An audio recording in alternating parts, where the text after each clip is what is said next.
Chinese and foreign control companies generally prefer Chinese companies.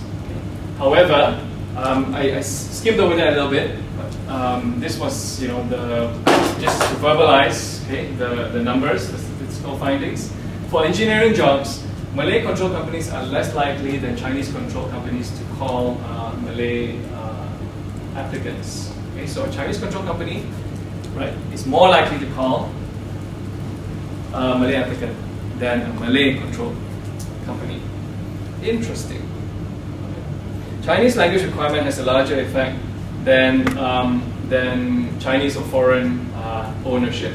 Okay. That was from the table that was just immediately shown.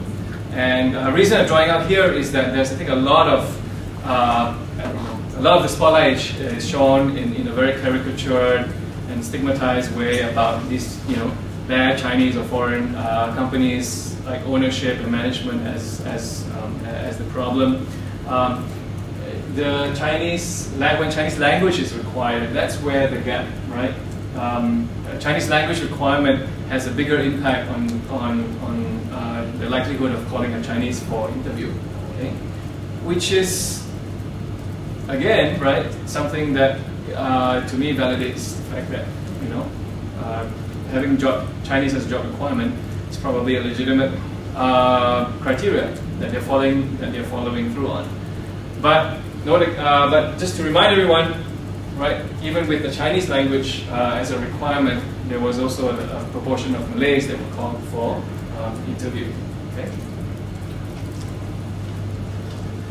How do we explain our findings? I know there's many dimensions, and there's a bit of an overload here.